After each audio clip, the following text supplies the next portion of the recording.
Okay, good evening. Welcome to the My Horse University and Extension Horse Quest's live webcast titled, Why Won't My Mare Get Pregnant? The presenter today is Dr. Kathy Anderson, the Extension Horse Specialist at the University of Nebraska. She oversees the Youth and Adult Extension Horse Program as well as teaches undergraduate courses in the Animal Science Department. Kathy currently teaches courses in horse management, equine reproduction, and equine nutrition. Additionally, she has coached the University of Nebraska-Lincoln horse judging team. Dr. Anderson received her Bachelor of Science in Animal Science and Agricultural Education from the University of Nebraska, Masters of Science in Physiology of Reproduction from Texas A&M University, and a PhD in Animal Science from Kansas State University. An avid horse show judge, Dr. Anderson is a carded judge with the American Quarter Horse Association, American Paint Horse Association, and National Snafflebit Association. She is also the current Vice President of the American Youth Horse Council and the Vice Chair of Extension's Horse Quest Project. Please note that you are able to ask questions via the text chat toward the left of your screen. The questions will be collected and answered at the end of the presentation. And the presentation tonight will be recorded and uploaded to our website if you want to review it at a later date. And at this time, I will turn the presentation over to Dr. Anderson. Hi, thank you. Glad that we have some of you guys out here this evening to go through some information about why a mare won't get pregnant. And I think with that, we'll go ahead and more or less get started and move over here into our first slide and get into the thick of the presentation. Some things to think about. There could be a variety of different reasons of why a mare might not get pregnant or get settled. And we'll go through a variety of these things as you see on the screen here. First, we want to make sure that she is cycling in a normal way. We'll talk about a little bit of some things to look at her general health to make sure that that might not be part of a problem. We'll also review some of the reproductive anatomy types of things that could be a factor and things that could affect within her fertility. And I'll show you a few things to look at and maybe consult with your veterinarian about as far as some things that could be going on within her uterine environment that could be causing that mare from getting pregnant. So if we move on here, really one of the major things that you need to look and evaluate and try to determine is this mare really truly cycling? Is she where she needs to be, that she's actually ovulating and going through a normal typical estrus cycle? Okay, on this slide you can see a little bit, or see a schematic of what we look at as far as when a mare is cycling throughout the seasons of the year.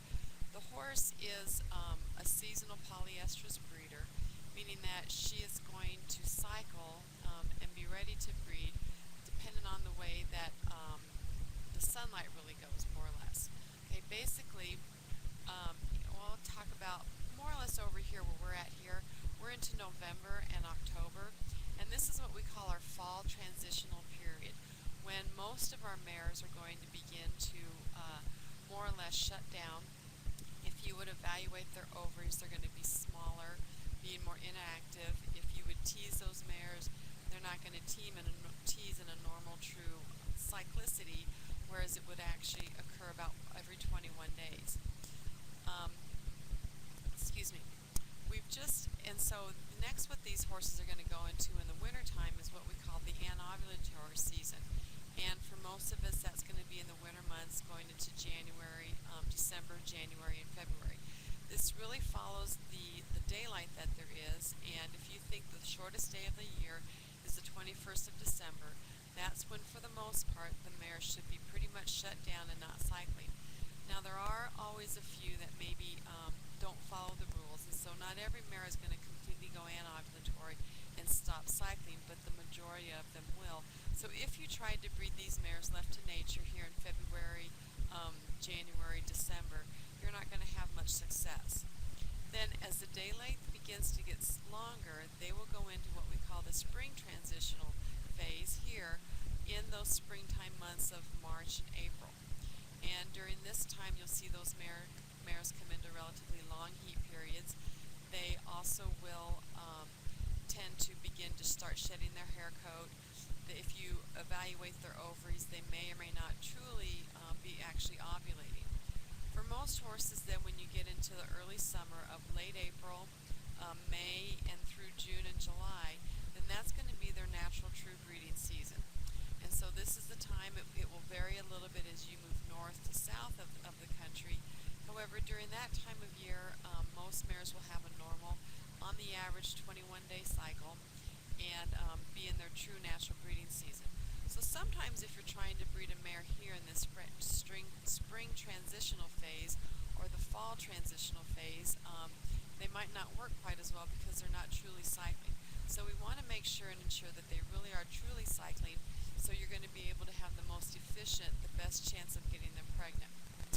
So when they hit their true cycle, on the average, that cycle is going to be approximately 21 days in length. Certainly it will vary somewhat from mare to mare. Also, it might be a little bit longer there in late April and a little bit shorter in June. Remember, the 21st of June is the longest day of the year, and so that's really when peak reproductive activity really is going on. But for the most part, once mares hit this normal estrus heat cycle, okay, this normal cycle, the estrus period, or the time when they're in heat, the time when they could be bred and they're receptive to the stallion, on the average is going to last 3 to 4 days. Now that might vary from mare to mare. Some stay in heat only 2 days, some maybe 5 days, but once they're into that true breeding season, they'll tend to stay relatively consistent within themselves. Early in the season it might be altered a little bit, late in the season it might be altered a little bit also. The thing also to remember over here when you look at the entire estrus cycle of a mare is that you have to be aware of when she actually truly ovulates and when she needs to be bred. Because some folks that are not as familiar with reproduction in horses sometimes might not actually be breeding those mares at the most optimum time to get them pregnant. And so mares actually will ovulate about 24 to 48 hours, if you look here, before they go out of heat, before they stop showing that receptivity to the stallion. And so for the horse, we're going to breed those mares while they're showing estrus, while they're actually in heat. We call the period after they've gone out of heat, when they're unreceptive to the stallion, this period through here of diestrus. And that's going to make up for the balance of the 21 days, and then come back in and have another estrus period hereafter, when they'll come in and actually be receptive to the stallion again. So we want to look to see, are they truly cycling? Is everything working and actually acting normal? One of the best detection methods to know if a mare is truly cycling is basically to look for her behavioral signs, or what we say of estrus detection. Is she in heat? Is she showing the different signs that most mares will go through? So the classic signs that a mare will show if she's truly in heat are that they'll urinate. You can kind of see on this mare here where she raises her tail and actually urinates, and this typically will also be at the sight or the sound of a stallion that will stimulate that type of response. They will tend to squat, as you also see in this picture here, raise their tail. They'll do a little contractions or winking of the vulva. If you look at their vulva, it will tend to be a little bit more swollen and relaxed. And some mares this will be to a great degree, some mares it will be very mild. Some mares show all of these behavioral signs, some mares only show very few of them. So there's a lot of variation between mares, and it also is very important to realize that, however, to keep very good records on these mares, because they do tend to be consistent amongst themselves, meaning that if you have a mare that shows all of those signs, she typically will do that year after year, cycle after cycle. And if that mare does not, then that's an indication that something might not be quite correct. Okay? In this photograph, you can see this mare, she does have her tail wrapped, and you can see some of what we call the winking of her vulva. Now, many breeding managers will take and score those mares on a numerical basis so they can keep a record of the degree of estrus that those mares have come into, so they know that mare from cycle to cycle and what to expect. So one scale that can be used is that on a 0 to 4 basis, where 0 is that those mares are out of heat. They have absolutely no interest in the stallion. They'll probably fight at him and stay away from him. A 1 is that she's somewhat passive, maybe just picking up her ears, looking towards that stallion. She might not be fighting him, some very mild changes. A 2 is some slight interest, meaning that mare, a little bit more intense interest than just a 1.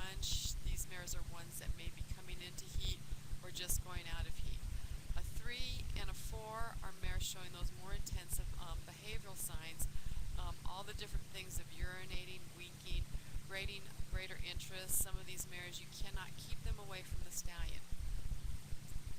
Okay, here we'll show you a short video that will go through and show some of the different behavioral signs of these mares to give you a little bit better appreciation for it.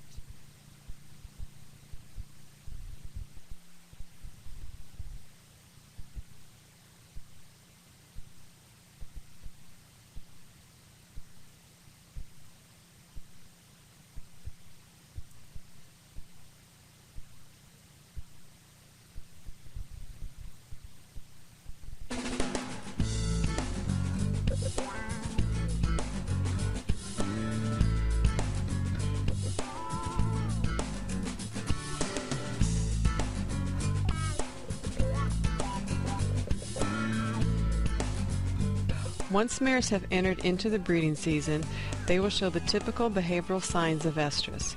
Mares will typically be graded on a scale of 0 to 4, with 0 being out of heat or estrus and 4 being very deep in estrus. The typical behaviors mares in estrus will show are interest in the stallion, passive to the stallion, urinate when the stallion squeals or approaches the mare, or lifting of the tail and winking of the vulva. Some mares will show all of these signs, whereas others will be in heat if they simply look at the stallion rather than walk away. Also, the added factor of a newborn foal can also affect the teasing behavior of many mares. Some mares, which typically show all of the signs of estrus, will become protective of their young foal and will show very few indicators and act as if they are not in heat. A good breeding manager should be familiar with the stage of each mare in her cycle and normal behavior, so they will know what to expect. Mares teasing a 0 will have a very minimal interest in the stallion, often kick, pin their ears, and they may fight him. However, some mares will still approach the stallion and act somewhat interested, but still fight him. Some mares teasing a 0 will even urinate, but their overall behavior is unlike one that is truly an estrus. Mares teasing a 1 or 2 could be ones that are either coming into heat or just going out of heat. These mares will show some signs, such as light passiveness, may approach the stallion, but may end up fighting or simply be disinterested.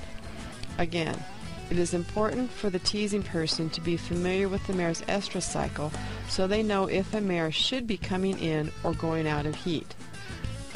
They can spend more time on some mares if they know she should be coming into heat.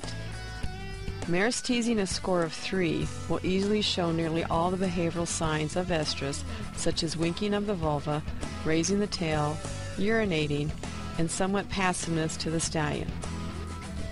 The most intensive behavioral signs are graded a 4.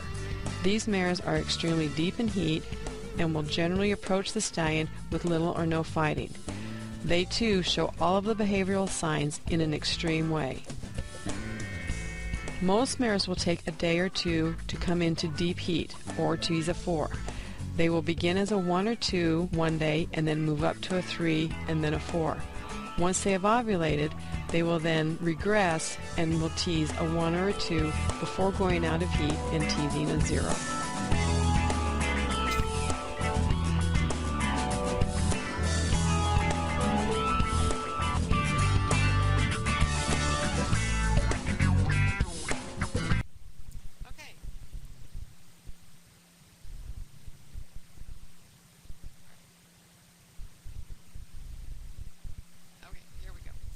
So I hope that gave you a little bit better appreciation for realizing when your mares may or may not be in heat, because getting them bred at the correct stage when they really are cycling is one of the first critical things to ensure that that mare actually will go ahead and have an opportunity to become pregnant. Another group of mares that we need to visit briefly about are your foal heat mares. Sometimes these mares breed back very well, sometimes they have more difficulty. It's important to realize that mares will have a foal heat that occurs about 7 to 9 or 10 days after they foal. This is different than a lot of species because the mare will come back and begin cycling right after she's delivered her foal for that year. This really typically is a very fertile estrus period, and it can last on the average of somewhere between 3 to 5 days. The thing to realize and understand is that some mares may not actually show this estrus. They might be very protective of the foals, but they actually, if you go in and check their ovaries, really truly have actually ovulated and really truly will begin to cycle. So whether you're breeding them on foal heat or not, it's kind of important to track that cycle so you have an idea of where they're at and if they really appear to be coming back in and functioning normally. There's many discrepancies or disagreements and differences of opinion on breeding mares on foal heats because at certain times you will have slightly lower conception rates, and this may be a problem why some of those mares on foals on their side, they don't feel like they will breed back.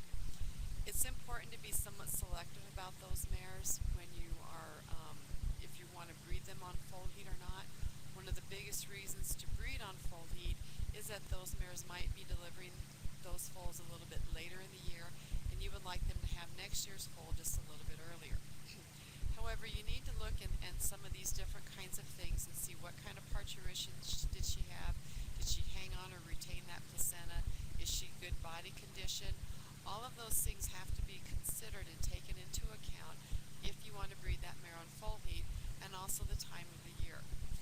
If she's had any of these types of situations during parturition, such as a difficult parturition or a retained placenta, she might not be the best candidate to go ahead and settle and maintain that pregnancy that quickly after parturition. Her condition score, we'll talk about that here in a few minutes, and that might be a factor of whether she will or will not breed, and you might need to wait for that mare to gain a little bit more weight before she's going to be the best candidate.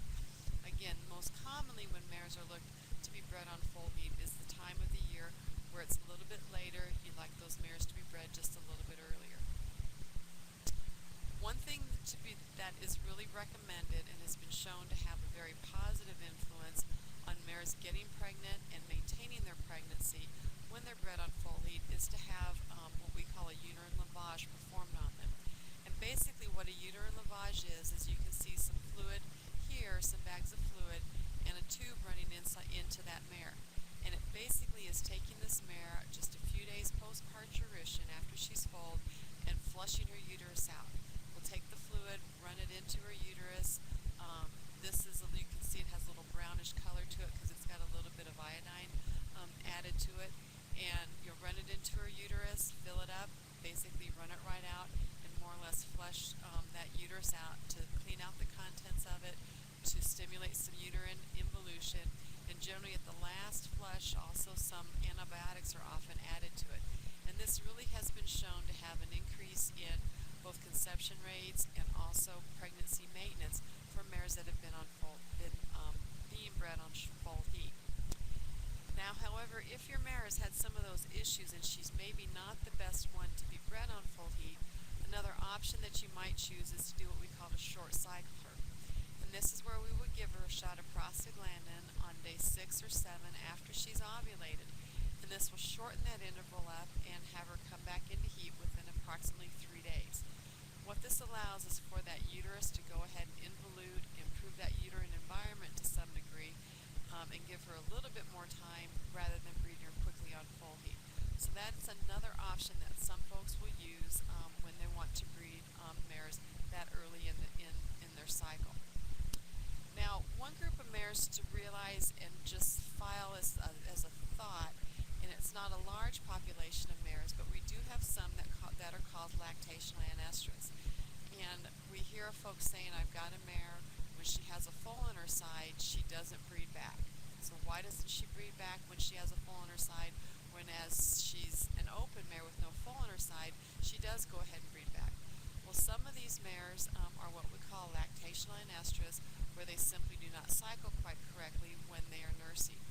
Some things that tend to be related to mares that appear to be Lactational Anestrus is that she might be a little bit thin, and we'll talk about body conditions more in here in just a little bit. Sometimes these are also mares that have foaled somewhat early in the season. They might be mares that have been stimulated under lights and foal in March, maybe in February, and sometimes these mares do not cycle back as correctly as what they normally would be. One program that's been done with these mares to try to stimulate them to go ahead and actually cycle so you can rebreed them is to what we do what we call restrictive nursing. And this is pretty labor intensive because what you have to do is to separate the mare and foal during the time that you're trying to breed her, and only allow that foal to nurse about 4 to 6 times a day. And it's very labor intensive. We know that foals nurse quite often. I can't remember the exact number, but this has been shown to help those mares go ahead and come in and cycle. And once they've cycled and you've bred them, then you can go ahead and put the foals back in with them. The other thing that has been used pretty successfully and often in combination with the restrictive nursing is to give those mares the oral progesterone, the Regumate. And this is the same treatment that is given with mares that we're trying to synchronize. It's the same Regumate, it's an oral progesterone. And during that time when they're restricted and you're trying to get that mare's ovaries to stimulate, placing her on the Regumate, on the oral progesterone for 10 to 14 days tends to help those mares come in and cycle. Now remember, this is not a large population of mares, but it is something to think about and remember if you tend to have a mare that for whatever reason appears not to be one that breeds very well when she has a foal on her side. Alright, another thing to look at is determine, is she generally healthy? What's the overall condition of this mare? And we won't spend a lot of time on it, but one important thing to always address and realize and pay attention is to make sure that she is in a good body condition score. And in some of the other webcasts and also in some of My Horse University's online courses, they do go into much more detail on body condition scoring. But what we do know is mares that tend to look like this mare, who she's probably close to a condition score of 5, with 9 being extremely fat and 0 being extremely, extremely skinny. This mare, we would grade her somewhere around a 5, where you can easily see her ribs. Her withers are sticking up, kind of doesn't appear to have very much fat cover.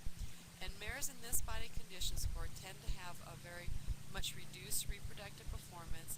They also tend not to maintain their pregnancies quite as well as mares that are in a heavier or fatter condition score. Okay? Mares that are condition score of 5 or above, and I would say this mare with just looking at her is somewhere between a 5.5 or a 6. Their reproductive performance is improved, meaning that they tend to cycle sooner, earlier in the year. They tend to get bred quicker. Fewer cycles per conception mean that these mares will tend to get bred on the first cycle that she's been bred, maybe the second, whereas those other mares might take 3 or 4 cycles before they actually do go ahead and conceive. So they also tend to have an overall higher pregnancy rate, and also their pregnancy maintenance is also much improved over those mares that are in a thinner, skinnier body condition. Okay? The other group of mares to realize and pay attention to is if she's a lactating mare. Okay? And you can see the mare in this picture is quite thin, and she is nursing a foal. These mares are very, very difficult to put weight on. They might not cycle very well. They tend to be very difficult to breed. They're using those energy reserves for milk production, and so have a very difficult time. So this is really why we really encourage folks to get those mares when they are approaching parturition up to a condition score of 6, maybe a 7. So if they do lose a little bit of weight, then they are a little bit safer and have a little bit of a buffer. Just to mention a few other things that can affect the overall health of those horses is just general stress, a little bit of soundness. You might have some old brood mares such as this one that's gotten somewhat crippled up. You can see this mare has a big knee. She has a very difficult time getting around. A few years earlier she might have been just fine, but as age gets on, more arthritis gets on, some of these mares don't do as well. And although she's, a fairly adequate body condition, just because the stress of trying to get around on less than good limbs, those types of things can really affect whether she's going to cycle and also whether she's going to maintain that pregnancy right or not. So sometimes some of those types of things over time do take their toll on some of those mares. To look at a little bit on her general reproductive anatomy, okay, something to pay attention to, and realize this can change over time between if she gains weight or loses weight, if she's had several foals or not. Some of the external things about her reproductive anatomy can begin to become a greater degree. The easiest one to look at is our external anatomy, which we're going to call our vulva. Okay, we're going to look at this area throughout here, because this is the straight channel into her vagina and right into through her cervix and into her uterus. And so we need to look to see that the vulva is very good conformationally. Some negative things with a poor vulval anatomy is that the anus here might be pulled more internally, making a little bit more of a shelf here. If you look underneath her tail and you see a lot of fecal material lying on her vulva here, that's an indicator that she's got some problems, that she might not be as clean internally as what she should be to be in peak reproductive or optimum reproductive states within her vagina and her uterus. Some mares do what they call a windsucker, where with how they're working and performing and exercising, they might pull wind inside of them that also can set them up, or pull air inside of them, set them up for some various different kinds of reproductive issues. Sometimes they will also pull urine. They will actually urinate out down here through this area here, and if their anatomy is not is somewhat pulled internally, they might collect urine actually inside into their vagina, that could also set up problems into their uterus. So those are all kinds of things with their vulval anatomy that you really need to look at and monitor. And again, they can change between the mare's production status, if she gains weight, loses weight, if she's had several foals or not. The other thing to realize is the vulva will go through different changes as she goes through the different cycles. When she's in estrus, it will tend to be more loose, so this area here will become a little bit more loose and relaxed. When she's in heat, when she's out of heat, it will be more tightly closed. This mare has a pretty good vulval anatomy here, however it is a little bit soft, a little bit flaccid, and so if she's in estrus, we would not be too concerned. If she is a mare that's in diestrus, I'd be a little concerned that maybe this is not as tight a seal as what we would like it to be when she's in that stage. A common procedure that is done on mare's vulva anatomy is to have what we call a Caslix done. And this is basically where they will freshen or open or just take a small, remove a portion of the skin along the lips of her vulva, and then actually go ahead and sew it or suture it closed. And it will be suture closed from the base of her anus down to just a little bit above where she has room to urinate out of. Excuse me. This is very commonly done in mares, particularly if you have mares that have reproductive issues where they maybe get pregnant and do not maintain their pregnancies, mares that are chronic inflammatory issues, mares that have uterine infections. It's something that very, very commonly done. If you ever purchase a mare that's been on a racetrack or been in heavy working performance types of training, you might check to see if this area here is open, because it's another common procedure done on young performance horses to also to minimize them pulling of air into their vagina and affecting their performance. Okay, some issues to think about and determine, really to look to see, is she or isn't she fertile? Okay, we've looked at a little bit of her health, a little bit of her external conformation, some of those things that you can see. And now let's talk a little bit about just general fertility. Okay, some mares are ones that you may or may not even know were pregnant, but they will experience early embryonic loss or lose those pregnancies somewhere in very early with the first few months, within those first 40 days. And some of the things we've already talked about, such as body condition, age, can be various factors related to that. Stress can be a factor, body condition, and inadequate nutrition. Some things that also to monitor and can be worked on might be the issue of low progesterone.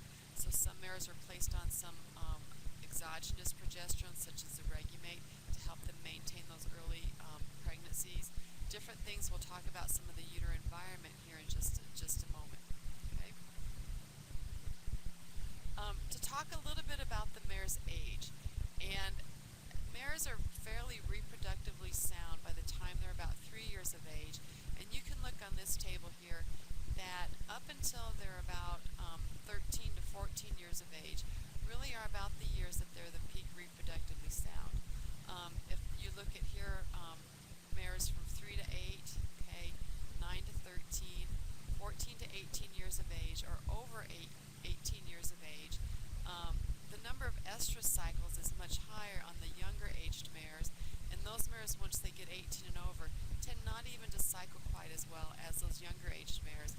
And when they're getting up to 15 plus years, their number of actual cycles does tend to drop off a little bit. I'm going to jump down here to looking at as far as the excuse me, the percent of pregnancies lost between the 15th and the 40th day. And you can see here the younger mares, the percent of pregnancies lost between 15 and 40 days is relatively small, but we have a substantial increase in the number of pregnancies lost when they're up into that 18 years of age and older. Okay, percent pregnancies lost at 40 days. Again, it's a marked increase as those mares get over 15 years of age. Yes, we do have mares that are 18, 19, 20 some years of age that are still having foals, but you just have to realize that on the average, those mares are going to have, on the average, their reproductive performance, their ability to cycle and have foals, is going to begin to decline.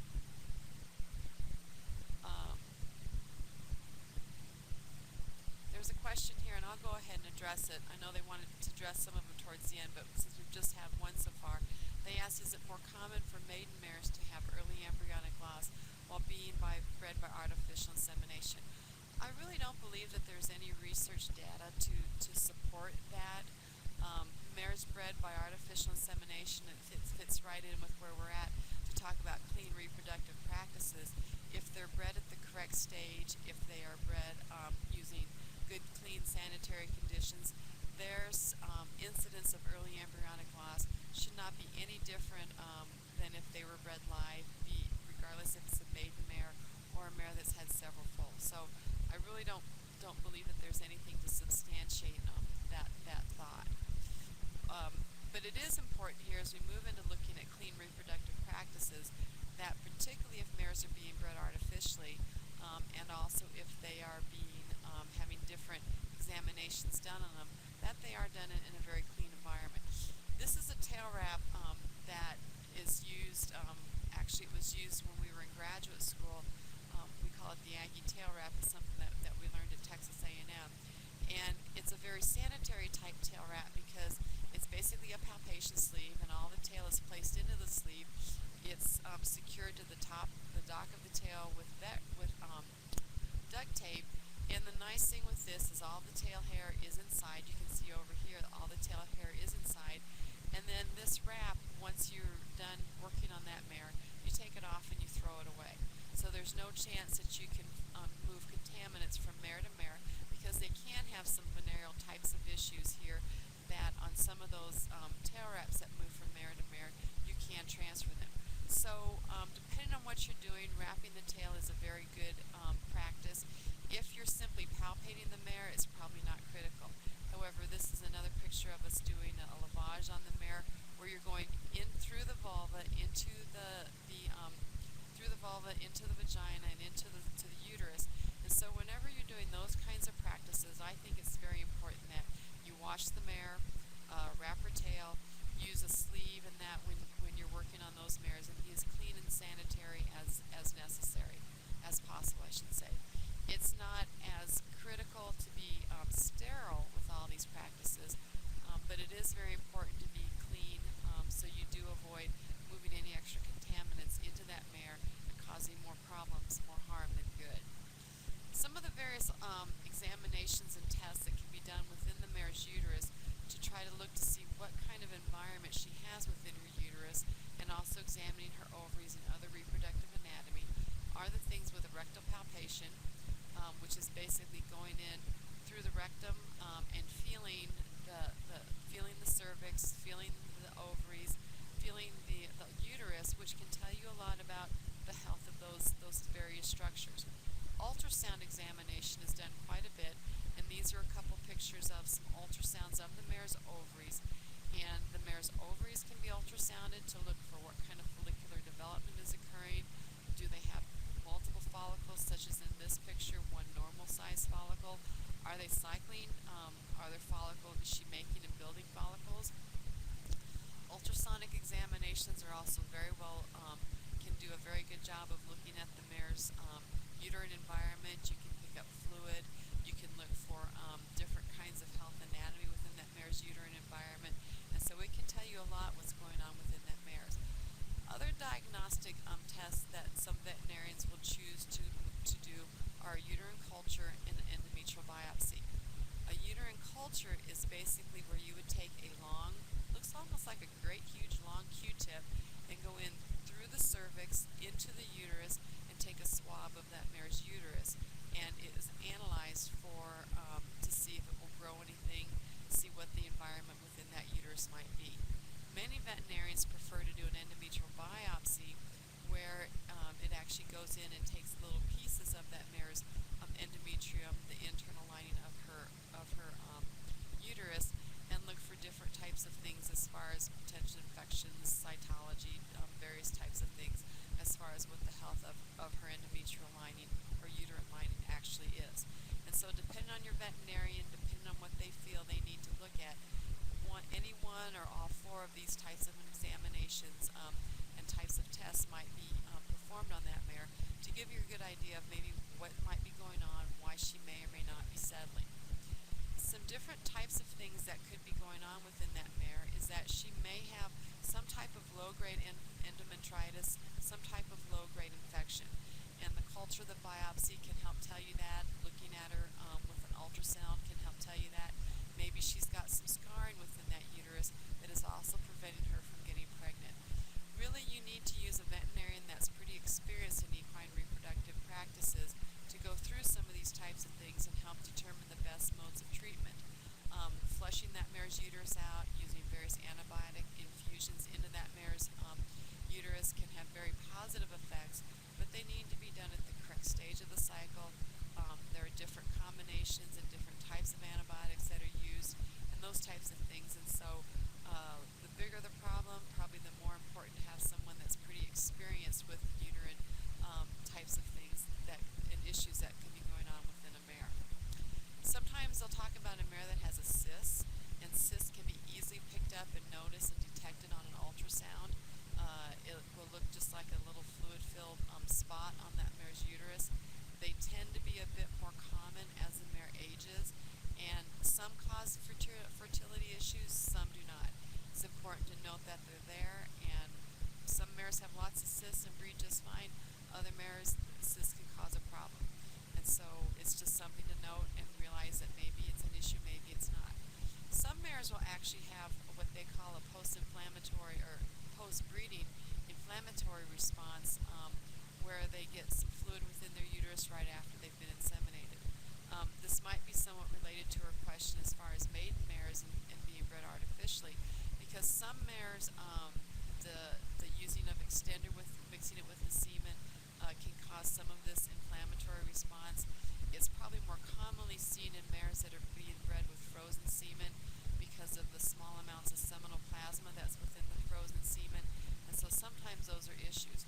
One treatment that's done for mares that do collect fluid and have this type of response is to go ahead and flush some out between breedings. At the right time, it does not affect the potential, or does not affect the semen that's been placed in those mares, and it can improve that uterine environment and help those mares go ahead and become pregnant. The thing to remember, though, some mares being bred with frozen semen, if they're having this inflammatory response, sometimes what they've done is switch those mares and been bred with fresh semen, even with an extender, and they have gone ahead and actually settled.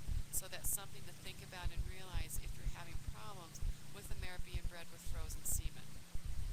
Some mares are just problem breeders. They might retain fluid. Mares that are collecting fluid with them, a very common treatment is to give them injections of injections of oxytocin about 12 hours after they've been inseminated to help empty that uterus out from different fluid. And so ultrasonic examinations of those mares after they've been bred, seeing what's going on with them, can sometimes help determine the best mode of action to go ahead and get those mares pregnant. If your mare comes in, cycles, gets pregnant right away, you certainly don't need to go through all those types of things. However, if she's a problem breeder, your vet bills are going to increase, you're going to get more intense to go ahead and get that mare pregnant. mention just a little bit on the issue of twinning. Something we know more about now because we do use ultrasound, and the easiest way to pick up twins in a mare is to have that mare ultrasounded in about 14 to 18 days after she's been bred. And so we know that we do want to avoid twins because of the negative things it can cause and the number of high embryonic losses we can have with twins. And so it's something that some mares do have more of a commonality to have twin pregnancies, and so something to try to watch and also monitor on some of those mares you might be having problems with. This is a schematic I put together just showing you part of why we want to avoid twins, because the likelihood of getting one single live foal is only about 60%, and that's not very, very high. Okay, if you have 9% of them might carry both twins to term, about a third of them will abort both of them, so you end up with nothing. And of the small percentage that carry them both to term, most of them end up with both of them stillborn. 21% you might end up with one live and one stillborn, and about 14% two live twins. And on both of these, if you carried those out to about 2 or 3 months of age, the numbers of live foals is probably greatly reduced, and they do tend to have various kinds of conformational problems and issues. So we do try to want to monitor those mares and make sure that we don't have twins in them very early, so we don't run into those types of things. Okay, the flip side of it is we also need to look at the stallion. You need to make sure that you're breeding to a stallion that is providing quality semen, that he's doing the best job to help your mare get pregnant. Okay, this, we were fortunate to be in Kentucky. This is actually a picture of Ali Shiva at the horse park, and unfortunately he died just a few days after we took this picture. And he's somewhere in his 30s, and so most stallions up in that age, we know they're not going to be very fertile. They're not going to be able to breed very well. But if you have a mare, you're having problems with, one thing to be sure to look at and investigate is make sure the stallion that you're breeding her to has a good fertility himself. One thing to look at, and there is a high correlation to the size of his testicles, okay, and the amount of spermatozoa that he does produce. The circumference of his testicles should be 80 millimeters or greater to be considered a really sound breeder. Horses with smaller testicles, yes, they still do produce semen. They still do settle mares. They might not be able to do quite the volume of what some other stallions might be able to do. One other thing to think about and to understand is that just because they're collecting and breeding that stallion very frequently does not mean that it's going to improve or not improve or reduce his fertility. Okay, excuse me. Increase in the frequency of how he's being collected to more than once a day does not really increase his sperm output.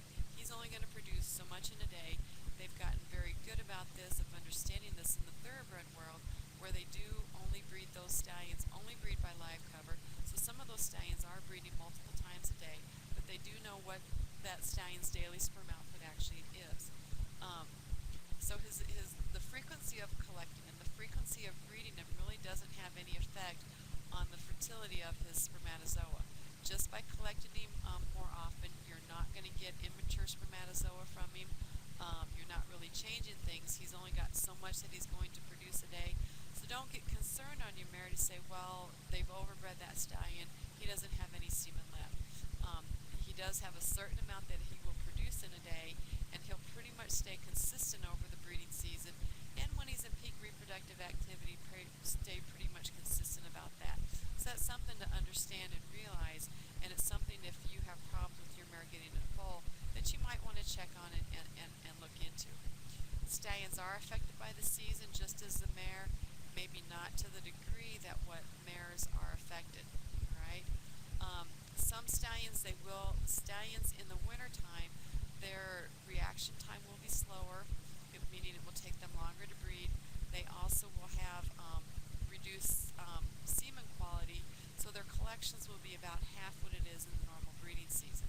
So some places will use artificial lights on their stallions, similar to what is done with the mares, to get those horses so they will breed peak earlier in the breeding season. Right? The amount of semen they produce over the course of the year is really pretty pretty much the same, but breeding them early in the year, they'll have an increased sperm production. However, with you, sometimes later in the year, their sperm production will be somewhat decreased. And so that's something to realize if you're looking to breed those mares, to those types of stallions. As far as age of the stallion, it will, the sexually rested stallion will tend to increase as they get older. Most stallions are considered to be sexually mature by the time they're 5. They will breed 2- and 3-year-old stallions. However, you need to be somewhat careful because they might not have the quality or the volume of good spermatozoa at that young age.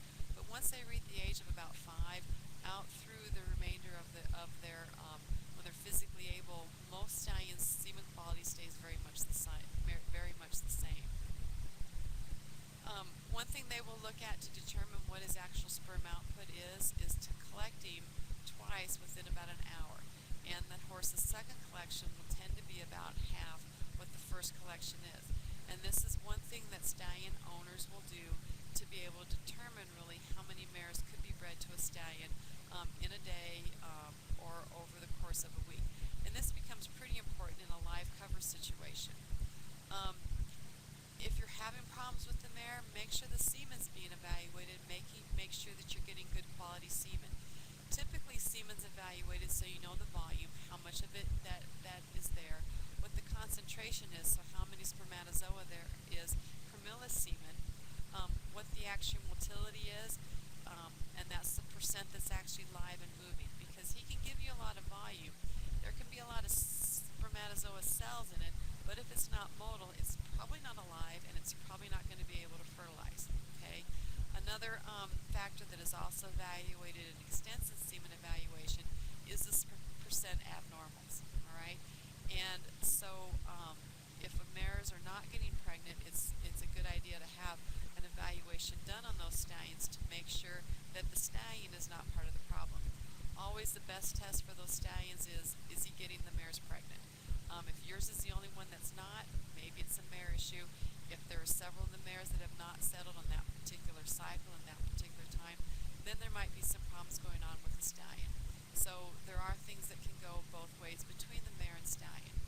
So kind of on the bottom line, to pull some of this together, is things to think about and kind of a checklist to run through your mind is, one, you have to make sure that your mare is cycling, be it a postpartum mare, be it a mare coming into the spring. Make sure that she is cycling, and if she's not, when she should be, try to look at some of those different kinds of things to help determine why she may or may not be cycling. One might be to look to see what kind of body condition she is in and make sure she's nice and fat.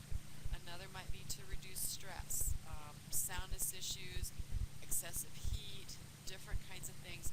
We had a mare one time, and she was just a high-maintenance mare. She was very nervous.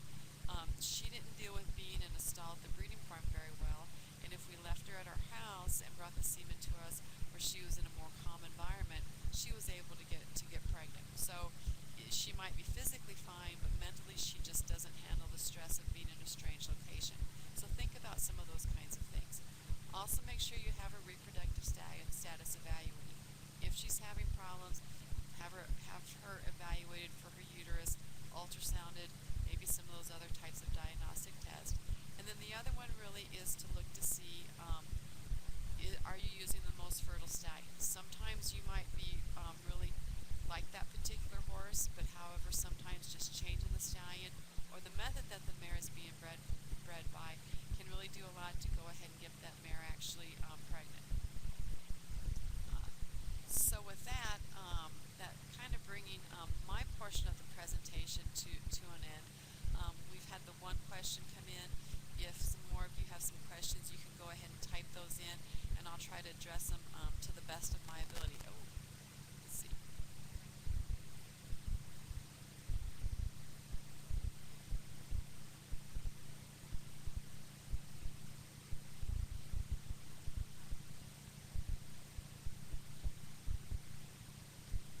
If some of you can see this, she's asking about a maiden mare that they bred in '09, and cultured, was good, and put a Catholics on her. Her fall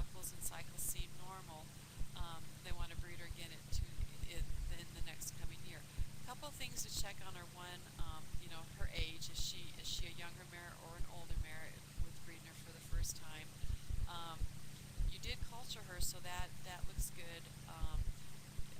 If you've got a veterinarian that's pretty experienced, he's probably one of your best choices to work through. To go ahead and have her ultrasounded, look for what that uterus looks like.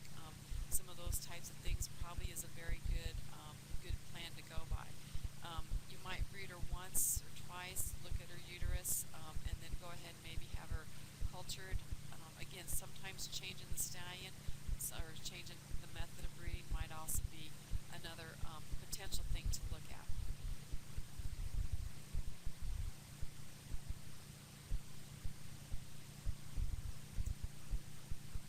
It's a 5-year-old mare, so the age really should not be an issue. Sometimes we see folks that have older mares that have been campaigned and showed trying to get them pregnant. But your mare, with just being a 5-year-old, making sure she's cycling and those types of things, it looks to me that you're certainly on the right track. So you might want to take a little bit more step as far as letting them ultrasound her uterus to kind of see what that environment looks like. Maybe go ahead and do a biopsy to see if there's some other issues. There can be some mares that have various problems within their uterus, and you can go ahead and work on them. So I would give her, one good cycle, and then go ahead and try to look at some other diagnostic kinds of things, since you've already lost 1 year trying to get her bred.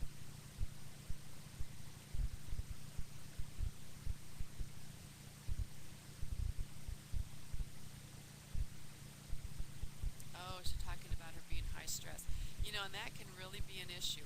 We learned that with the one mare that we had, and when we began bleeding her at our own place and breeding her on our own place, it was an entirely different situation. We could get her settled on the very first cycle.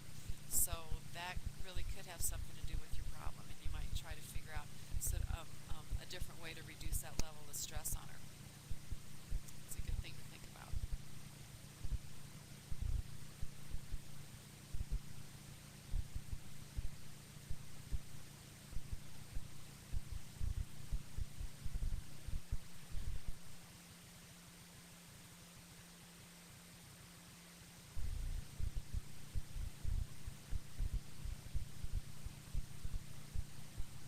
See the lady talking about her older mare, she's 20.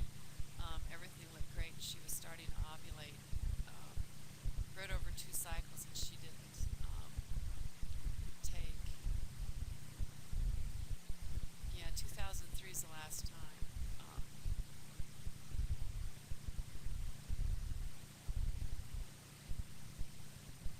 Yeah, both of you are talking about some situations.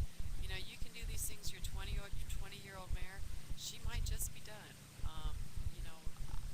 To be perfectly honest, on a mare of that age, I would not go to great extents working on her with the age of what she is, because you're getting kind of on borrowed time trying to get foals out of mares that are getting up into that type of age category.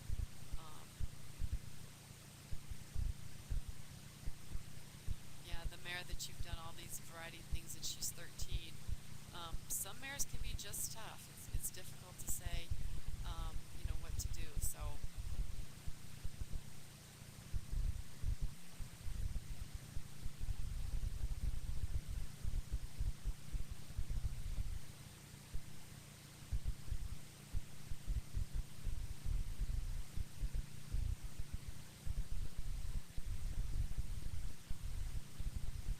Okay, and a few of you are getting into things that are a little bit more technical, as far as some different types of infusions and some different types of treatment.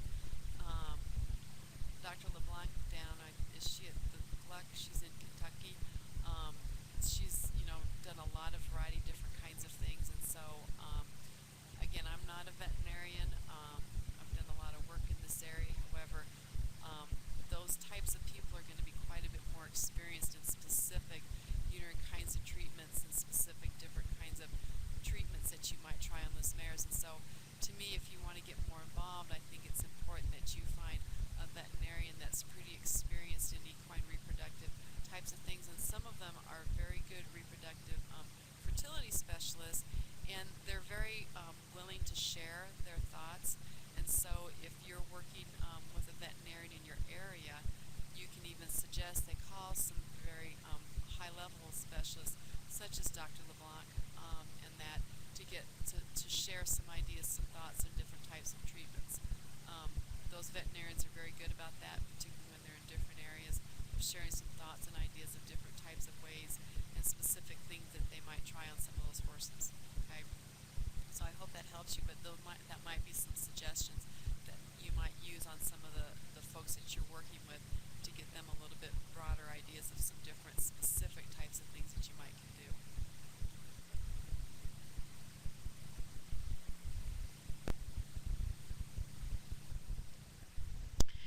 Well, if there are no more questions, I just want to thank everyone, and especially thank Dr. Anderson for her presentation this evening, and thank all of you for participating. Later this week, you will receive an invitation to participate in an online survey about tonight's webcast. Please take a few minutes to give us your feedback. Our next My Horse University and HorseQuest free monthly webcast will be presented on December 15th at 7 p.m. on the topic of nutritional supplements for horses. And in January, My Horse University and HorseQuest will be kicking off a series of webcasts on horse health. Topics will include colic, respiratory disease, lameness, and equine emergency first aid. More details will be available on our website soon.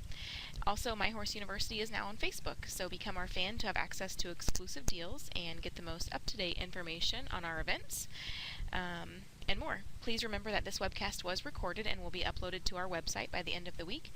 Feel free to send us your comments and suggestions to info@myhorseuniversity.com. Thank you again, and I hope you all have a great evening.